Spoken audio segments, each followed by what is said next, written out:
Assalamualaikum warahmatullahi wabarakatuh dan salam sejahtera. Selamat berjumpa kembali di Pendakwah Teknologi. Okey, sebelum ni saya pernah buat satu video di mana saya tunjukkan settings APN yang terbaik untuk beberapa ISP yang utama dekat Malaysia ni. Dan dalam video tu ada ramai orang yang komen yang minta saya buat kajian APN untuk produk-produk daripada Telekom Malaysia. Okey, so kalau nak ikutkan Telekom ni saya tengok dia ada 3 produk utama lah, iaitu yang Unify Air, lagi satu yang Unify Mobile Postpaid dan juga Unify Mobile Prepaid. Okey, tapi dalam video ni saya sempat buat kajian untuk 2 sahaja, iaitu mobile postpaid dan juga prepaid tu. Okey, so selain daripada tu, untuk keseluruhan video ni saya dah tulis dia punya bahagian-bahagian yang tertentu yang mana saya buat kajian tu ke dalam description video YouTube ni. Jadi anda boleh buka dekat situ dan tengok topik-topik yang anda nak dan anda boleh terus skip ke bahagian topik yang tertentu lah. Okey, dan selain daripada tu juga, dalam description tu saya dah bagi satu link di mana anda boleh download satu PDF dokumen yang mana saya dah masukkan ke semua result testing yang saya buat tu. Jadi lagi mudah lah untuk anda nak refer settings APN tu semua. Alright, jom kita tengok settings APN untuk Unify.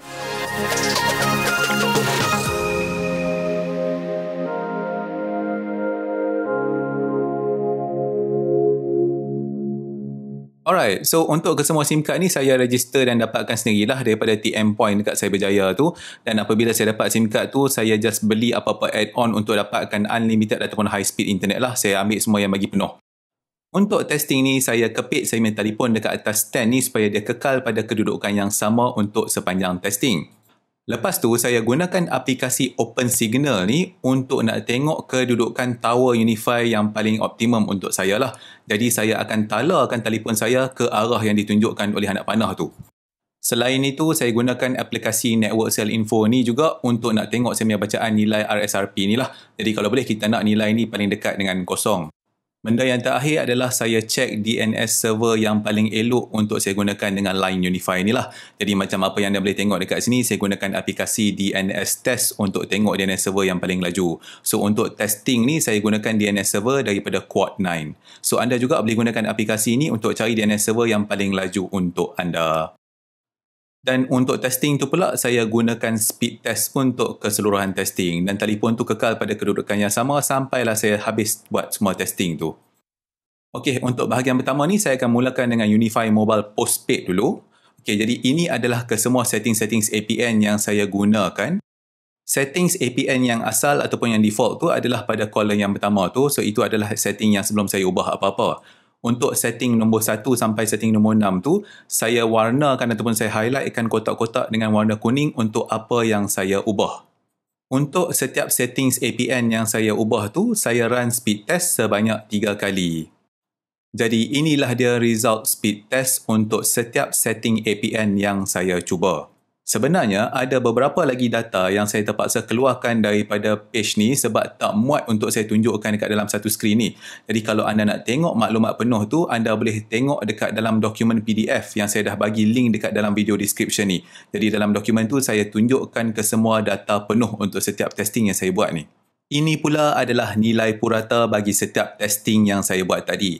Jadi kita akan gunakan nilai purata ni untuk nak tentukan yang mana satu settings yang paling elok. Settings APN yang paling elok tu pula saya bahagikan kepada 2 kategori. Satu yang memberikan nilai download dan upload yang paling tinggi dan satu lagi yang paling elok untuk main game. Graf ni adalah daripada nilai purata yang saya dapat tadi itulah. So dalam graf ni saya hanya tunjuk download speed dan upload speed sahaja. Jadi daripada sini anda boleh tengok test yang ketiga memberikan nilai yang paling baik. Jadi inilah dia settings APN yang saya gunakan untuk buat test nombor 3 tadi tu. Jadi anda bolehlah gunakan settings APN ni kalau anda nakkan download dan upload yang paling tinggi. Ini pula adalah satu graf latency dan jitter yang saya hasilkan berdasarkan nilai purata yang saya dapat tadi tu. Jadi macam apa yang anda boleh tengok dekat sini, test nombor 5 memberikan nilai latency dan jitter yang paling elok, iaitu antara yang paling rendah. Jadi inilah dia APN settings yang saya gunakan untuk buat test nombor 5 tu. Jadi anda bolehlah cuba APN settings ni untuk dapatkan nilai latency ping dan juga jitter yang paling rendah sesuai untuk kalau nak main game. Sekarang kita akan masuk pula testing untuk Unify Mobile Prepaid. Jadi SIM card yang saya gunakan ni nama dia Bebas Mobile Prepaid. Ini pula adalah settings APN yang saya cuba. Jadi default settings tu adalah pada kolom yang pertama itu adalah yang settings APN yang asal. Bagi setting 1 hingga 6 tu pula, saya dah highlight kotak berwarna kuning untuk nak tunjukkan apa yang saya dah ubah. Ini pula adalah result speed test bagi setiap settings yang saya cuba tu. Jadi sama juga macam sebelum ni, ada beberapa kolom saya terpaksa buang sebab takut tak muat dalam skrin ni. Jadi anda boleh tengok dalam dokumen PDF tu untuk result yang penuh. Dan ini pula adalah nilai purata bagi result yang saya dapat tadi itulah. Jadi berdasarkan result ni, saya akan tengok yang mana paling elok untuk upload dan download dan yang mana paling elok untuk main game. Jadi inilah dia graf untuk download dan upload speed yang saya hasilkan berdasarkan nilai purata tu. Dan seperti anda boleh tengok dekat sini, test nombor 2 ni memberikan nilai yang paling elok. Dan inilah dia settings APN yang saya gunakan untuk buat test nombor 2 tadi. Jadi anda bolehlah cuba settings APN ni untuk dapatkan nilai upload dan download yang paling tinggi. Ini pula adalah graf latency dan jitter yang saya hasilkan berdasarkan nilai purata tadi itulah. So kalau anda tengok dekat sini, test nombor 3 memberikan latency dan jitter yang paling rendah. Dan inilah dia settings APN yang saya gunakan untuk buat test nombor 3 tu. Jadi anda bolehlah cuba settings APN ni untuk dapatkan nilai ping dan jitter yang paling rendah sesuai untuk nak main game. Masa saya buat testing tu, saya perasan dia ada banyak perbezaan lah apabila saya menggunakan line postpaid dan juga prepaid. Jadi dekat sini saya tunjukkan dekat anda apabila saya bandingkan Unify Mobile Postpaid tu dan juga yang kad prepaid tu. Jadi anda boleh pilihlah yang mana bersesuaian untuk kegunaan anda. Berdasarkan 21 kali testing yang saya buat tadi tu, saya nampak nilai download yang paling tinggi adalah apabila anda menggunakan Unify Mobile Postpaid. Saya perasan yang untuk download speed yang prepaid tu memang dia tak boleh nak naik lebih daripada 10 pun. Jadi apa yang anda tengok dekat sini adalah nilai purata bagi testing yang saya buat sebanyak 21 kali. Jadi kalau anda nak download yang paling tinggi, maka gunakanlah Unify Mobile Postpaid. Ini pula adalah result untuk latency dan jitter. So sama macam tadi, ini adalah nilai purata test 21 kali yang saya buat tu. So macam anda boleh tengok dekat sini, nilai latency dan jitter paling rendah adalah apabila saya gunakan Unify Prepaid.